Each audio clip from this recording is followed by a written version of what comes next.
Насколько огромна наша Вселенная? Скорее всего, такой вопрос рано или поздно задает себе любой человек. Мы прекрасно знаем, что возраст Вселенной составляет примерно 13,8 миллиардов лет. Однако современная наука нам делает заявление, что размер всей наблюдаемой Вселенной гораздо больше. Но как это возможно? Начнем с одного из самых важных открытий 20 века. Оно было связано с изучением огромных спиральных туманностей. Ученым удалось установить, что эти объекты не просто галактики, похожие на наш Млечный Путь, имеющие размеры в тысячи световых лет, но и то, что они отдаляются от нас.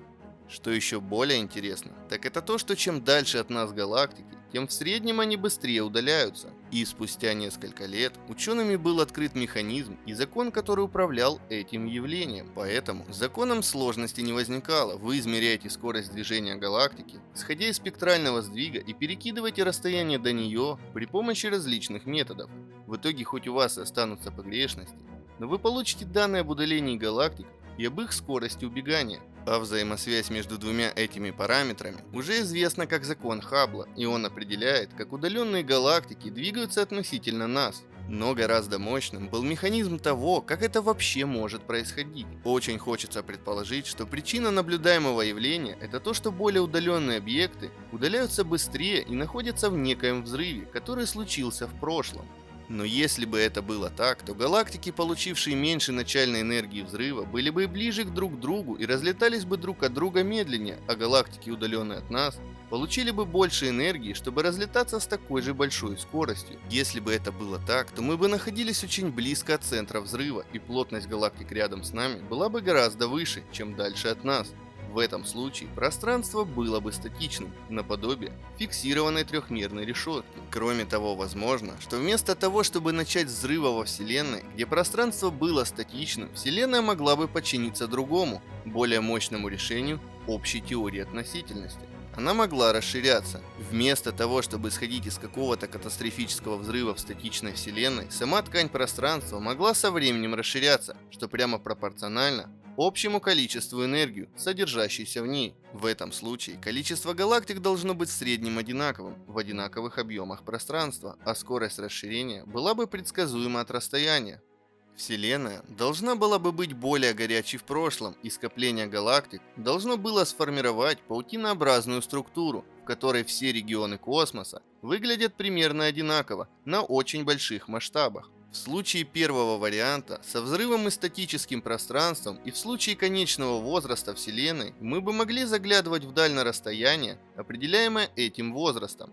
Но все наши наблюдения опровергают эту возможность и направляют нас к идее о расширяющемся пространстве, в котором содержание энергии во Вселенной определяет скорость расширения и, следовательно, как далеко объекты находятся от нас. Но что менее интуитивно, так это то, что в расширяющейся Вселенной мы можем видеть дальше, чем это определяет ее простой возраст.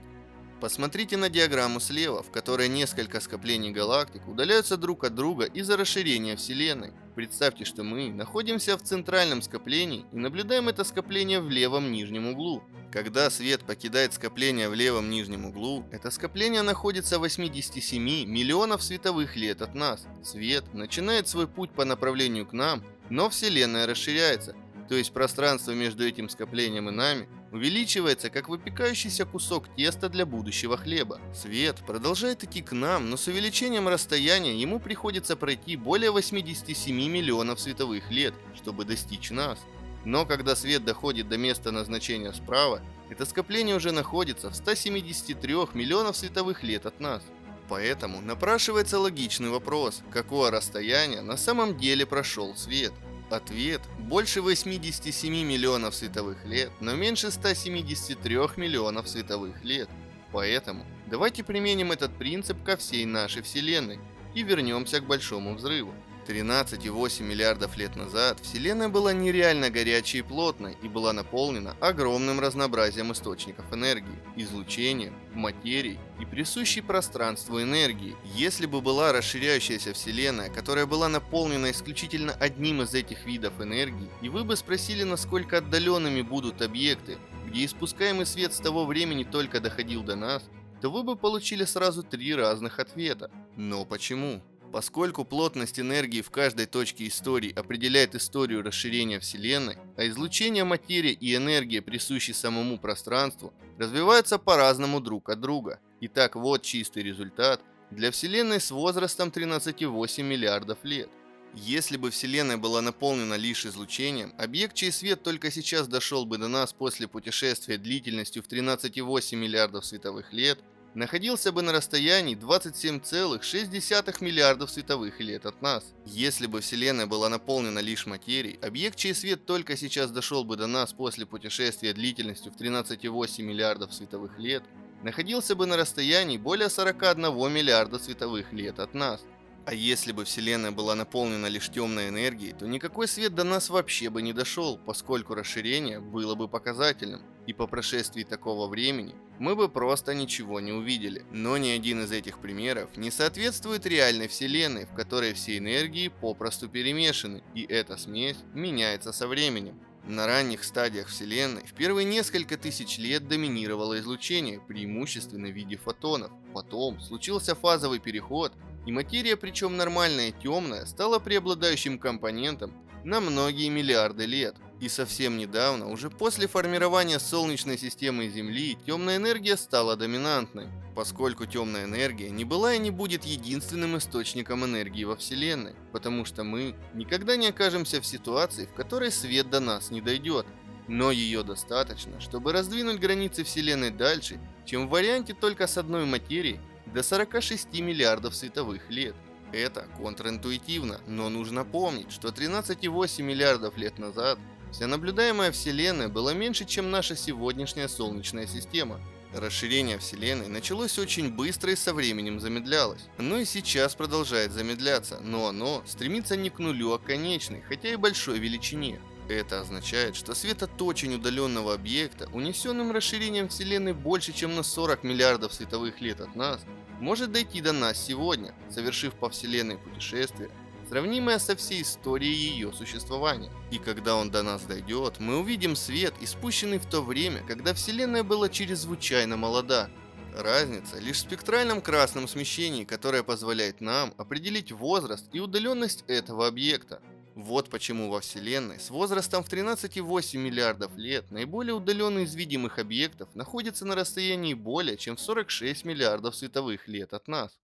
Но подождите, давайте копнем еще глубже и разберемся со сферой Хаббла. Если взять две точки Вселенной, которые находятся очень далеко друг от друга, то вы всегда сможете обнаружить, что они отдаляются друг от друга быстрее скорости света. Это происходит благодаря тому, что наша Вселенная расширяется. Более того, она всегда расширялась быстрее скорости света. Однако, вы можете подумать, не разрушает ли этот факт теорию относительности Эйнштейна, которая утверждает, что ничего не может быть быстрее скорости света. Но на самом деле нет. В теории относительности утверждается, что во Вселенной не существует ничего быстрее света.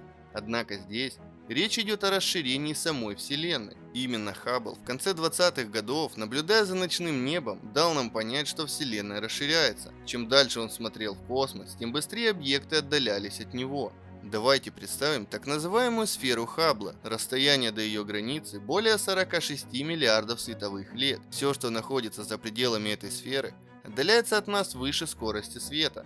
И было бы разумным сказать, что нам никогда не представится возможным увидеть свет тех объектов по понятным причинам. Но в действительности это неправда. Мы все-таки сможем увидеть эти объекты. Давайте представим галактику за пределами этой сферы. Она удаляется от нас быстрее, чем скорость света. Любой свет, который распространяется по направлению к нам, все равно не успевает дойти к нам из-за расширения Вселенной. Но благодаря тому, что Вселенная расширяется с ускорением, а вместе с ней растет сфера Хаббла, то рано или поздно этот свет до нас все-таки дойдет. Поэтому именно так мы можем обнаружить отдаленный объект, который по факту находится далеко за пределами сферы Хаббла. Все фотоны, которые мы видим сейчас, были образованы 5 миллиардов лет назад и двигались быстрее скорости света. Объекты, которые излучали эти фотоны света, отдалялись и отдаляются от нас выше скорости света. Но их свет вошел в сферу Хаббла, и прошло достаточное количество времени, чтобы их свет до нас дошел, и мы смогли их увидеть. Таким образом, наблюдаемая Вселенная гораздо больше, чем сфера Хаббла, которая в действительности ограничена.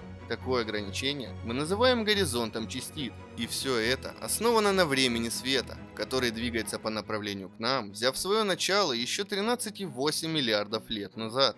Исходя из этого, можно сделать вывод, что Вселенная расширялась, и расширение было постоянно ускоряющимся, а многие объекты находятся гораздо дальше, чем на 13,8 миллиардов световых лет. То есть радиус наблюдаемой Вселенной превышает отметку в 46 миллиардов световых лет, а диаметр составляет около 93 миллиардов световых лет. Это огромное пространство объектов находится в нашем обозрении, а 13,8 миллиардов световых лет назад все, что находилось в этом пространстве, а также все, что было за его пределами, то, что мы не могли видеть, было сжато в крошечную, бесконечно малую точку, которую мы называем сингулярностью. Но на самом деле это не так. Это было бы правда, если бы у Вселенной были пределы, то есть если бы она была не бесконечной.